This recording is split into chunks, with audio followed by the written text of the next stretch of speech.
இன்னைக்கு நம்ம என்ன பார்க்க போறோம் சொல்லி பார்த்தோம்னா, ஒரு நேயரினுடைய கேள்விக்கான விடையைத்தான் பார்க்க போகிறோம். அவர் என்ன கேட்டிருக்கார் சொல்லி பார்த்தோம்னா, பொதுவாக சங்கு ஒலியை நாம் வேறு விதமாக பார்க்கிறோம். ஆனால் வட இந்தியர்கள் பூஜையின் போது சங்கை ஒலிக்கச் செய்வது ஏன் என்பதுதான் இவருடைய கேள்வியாக அமைந்திருக்கிறது.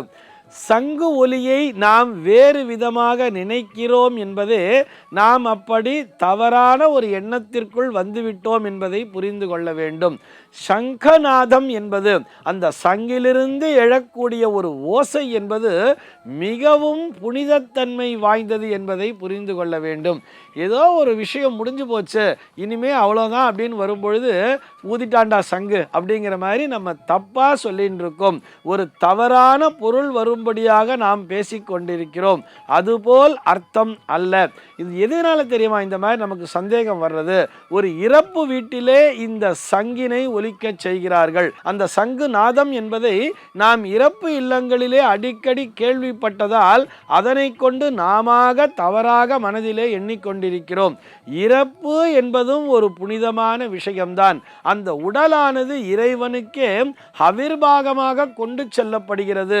இறைவனுக்கே அளிக்கக்கூடிய அந்த ஹவிர்பாகமாக சுடுகாட்டிற்கு எடுத்து சென்று அங்கே அந்த சிதையிலே வைக்கிறார்கள் அல்லவா?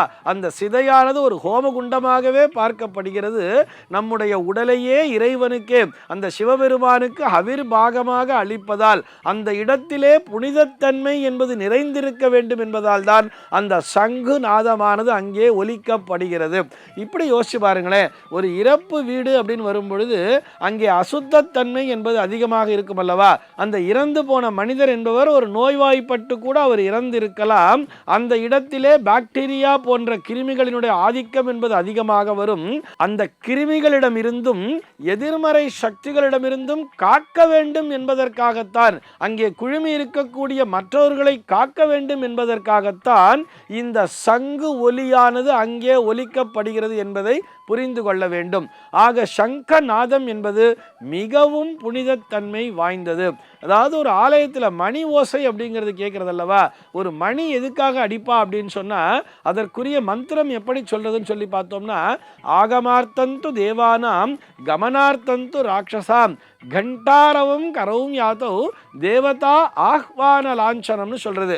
இதற்கு என்ன பொருள்னு சொல்லி பார்த்தோம்னா, கமனார்த்தந்து ராட்சசாம்ங்கிறார். அதாவது ராட்சச சக்திகளிடமிருந்து அசுர சக்திகள் இந்த இடத்திலிருந்து விலகி ஓட வேண்டும், தேவசக்தியானது இந்த இடத்திலே வந்து குவிய வேண்டும் என்கின்ற பொருளோடு தான் இந்த மணி ஓசையினை ஒலிக்கச் செய்கிறேன், இந்த மணியினை ஒலித்து ஓசையை வரச் செய்கிறேன் என்று பொருள். அதை விட உசத்தின்னு சொல்றார். ஒரு மணி ஓசையை விட 100 மடங்கு பலனை தரக்கூடியது இந்த சங்கநாதம் அப்படின்னு சொல்றார். நீங்கள் சொல்வது போல வட இந்தியர்கள் மட்டும் பூஜையின் போது இந்த சங்கநாதத்தினை ஒலிக்கச் செய்வதில்லை. நம்முடைய தென்னிந்தியாவிலும் இந்த பழக்கமானது இருக்கும். இப்போ தற்காலத்தில் பார்த்தோம்னா எல்லா ஆலயங்களிலுமே இந்த கைலாய வாத்தியம்னு சொல்றா இல்லையா? இந்த கைலாய வாத்தியம் என்பது இசைக்கப்பட்டு கொண்டுதான் இருக்கிறது. அதிலே சங்கு என்பது முக்கியத்துவம் பெறுகிறது. இறைவனுடைய பூஜையின் பொழுது இந்த சங்கநாதமும் ஒன்றாகவே ஒலிக்க செய்யப்பட்டு கொண்டிருக்கிறது என்பதுதான் நிஜம். எல்லா பகுதிகளிலுமே தற்பொழுது வந்துருச்சு.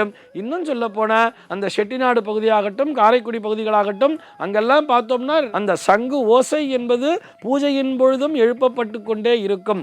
அதற்கு என்ன காரணம் சொல்லி பார்த்தோம்னா, அங்கு இருக்கக்கூடிய எதிர்மறை சக்திகளானது விலகி ஓட வேண்டும், அந்த இடத்திலே புனிதத்தன்மை என்பது வந்து நிறைய வேண்டும் என்பதற்காகத்தான். சங்கு ஒலி என்பது உண்மையிலேயே நேர்மறை சக்தியினை தரக்கூடியது. அதனால்தான் கிருஷ்ணனுடைய கையில பார்த்தோம்னா அந்த பாஞ்சஜன்யம்னு சொல்வார். அந்த சங்கினை அவர் எடுத்து ஊதும் பொழுது அந்த அர்ஜுனனுக்கு ஒரு மிகப்பெரிய சக்தியானது வந்து சேருகிறது. அந்த பாண்டவ சேனைகளுக்கே ஒரு மிகப்பெரிய பலமானது வந்து சேர்ந்து விடுகிறது. நேர்மறை எனர்ஜின்னு சொல்றா இல்லையா?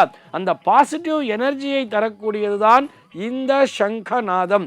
இந்த சங்கு என்பது தேவர்களும் அசுரர்களும் ஒன்றாக இணைந்து அந்த பார்க்கடலை கடையும் பொழுது அதிலிருந்து வந்த பொருட்களிலே இந்த சங்கு என்பது முக்கியம் அப்படின்னு சொல்றார். அதனால்தான் அந்த சங்கினை பெருமாள் தன்னுடைய கையில ஏந்தி கொண்டான்னு சொல்றார். எங்க பார்த்தாலுமே பெருமாளுடைய கரங்களிலே ஒரு கரத்திலே சங்கும் மறு கரத்திலே சக்கரமும் தானே இருந்து கொண்டிருக்கும். ஆக சங்கில்லாமல் நம்ம பெருமாளை தரிசிக்கவே முடியாது. எல்லா இடத்திலுமே அந்த சங்கு என்பது மிகவும் முக்கியத்துவம் பெறுகிறது. நாம தான் வேற மாதிரி தப்பா நினைச்சுட்டு இருக்கோம் அப்படிங்கிறதையும் புரிஞ்சுக்கணும்.